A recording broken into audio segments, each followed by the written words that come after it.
ici Octopoulpi pour la review de la Japanmania de Nanteuil-les-Maux. Il faut savoir que c'est la première édition de cette convention, mais aussi c'est la première fois que du coup l'association dans laquelle je suis, Tararo Cosplay, je vais mettre le logo ici, participe à une convention, mais aussi organise des activités.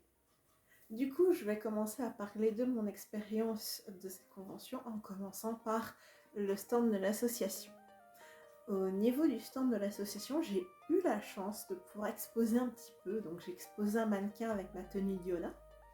Je mettrai une photo du cosplay ici, comme ça vous verrez au moins quelle tenue c'est.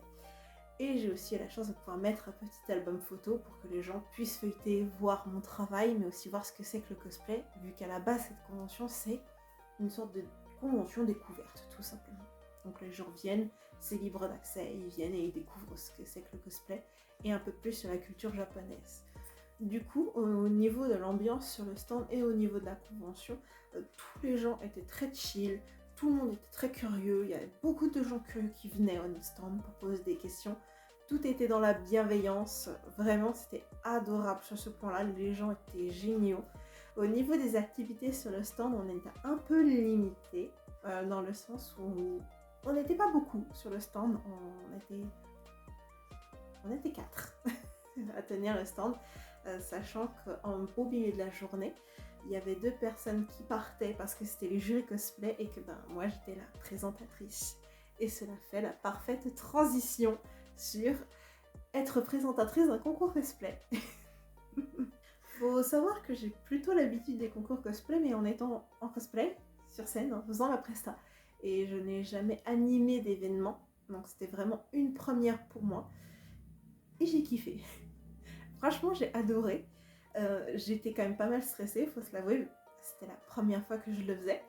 Mais c'est une expérience plutôt fun en vrai. Vraiment fun pour le coup.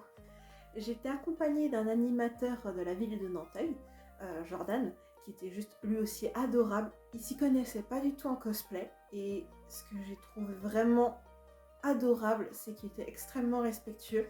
Je lui ai montré ma fiche que j'avais fait en avance pour pouvoir préparer. Oui, j'ai préparé en avance ce que j'allais dire plus ou moins, pour avoir au moins la ligne directrice, et il me posait énormément de questions. Comment ça se prononce? Comment se dit ce pseudo-là?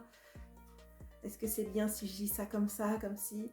Il était vraiment adorable et j'ai adoré travailler avec lui sur cette journée. En tout cas, j'ai adoré travailler avec lui. Vraiment, il est adorable. Et si tu passes par là, Jordan, coucou déjà. Et c'était un plaisir.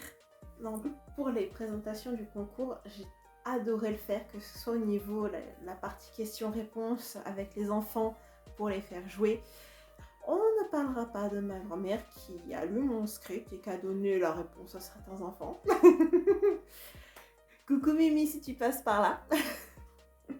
Au niveau du concours cosplay, tout s'est bien passé, on a eu énormément de retours positifs, donc ça me réconforte dans l'idée que j'étais une bonne présentatrice et que finalement tout ce qui s'est fait en arrière-plan pour le concours, du coup tout s'est bien passé et tout a été bien fait, et ça fait plaisir.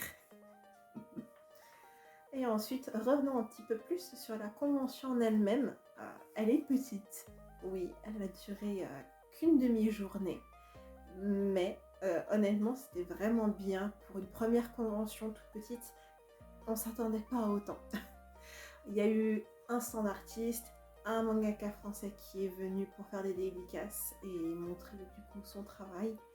On a eu une petite exposition certainement faite par les enfants du centre aéré de la ville, qui y avait un petit faux bassin avec des poissons en papier très joli. On a aussi eu un mecha en carton fait par les enfants, à coup sûr. Et vraiment, c'était vraiment magnifique, même au niveau des crafts. On sent qu'ils y ont mis à leur cœur, tout simplement.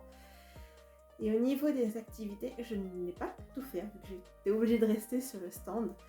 Mais de ce que j'ai vu, il y avait un arbre à souhait. Si je dis pas de bêtises, c'est le Tanabata. J'espère que je dis pas de bêtises. Donc il y a eu un arbre où on accrochait du coup nos souhaits, on notait nos souhaits sur des petits papiers, on l'enroulait avec du ruban et on accrochait ça aux arbres. C'était très mignon et j'ai adoré pour le coup, c'était très chou. Il y a aussi eu un concert à la toute fin. C'est triste qu'il n'y ait pas eu beaucoup de monde pour le concert. Il faut savoir qu'on a énormément de monde pour le concours cosplay, mais pas forcément pour le concert. Mais le concert était très joli, très beau. J'ai adoré les musiques. Même si j'ai pas pu tout le temps être devant, j'étais au stand pour aider à ranger. Mais honnêtement, on entendait très bien les musiques et c'était magnifique. Alors, même au niveau de la disposition, on était dans une sorte de petite cour. Il y avait un petit jardin en plus qui était bien frais, bien à l'ombre. C'était vraiment très rafraîchissant. Et au niveau de la nourriture et des boissons, c'était accessible avec un food truck qu'il y a eu. Et ça, c'était nickel. Le food truck était un peu mis à part. Je pense que c'est surtout par rapport aux odeurs pour pas déranger les gens. Et aussi le manque de place aussi dans la petite cour même. Mais franchement, c'était bien fait, c'était bien mis. Donc honnêtement, c'était parfait. En conclusion, si vous avez la chance de passer à Nanteuil au moment de la Japan Mania, n'hésitez pas à vous y arrêter, faire un tour. En tout cas, ce sera pour l'année prochaine et je vous tiens au courant si ça se refait. Voilà, c'était ma petite conclusion sur cette convention. Donc, du coup, c'est la première édition de convention et mon expérience en tant que membre d'association. Cela conclut ma review sur la Japan Mania, mais aussi le partage de mon expérience en tant que présentatrice cosplay et aussi en tant que convention faite en tant que membre d'une association. Donc voilà. Passez une bonne journée ou une bonne soirée et je vous dis bye bye!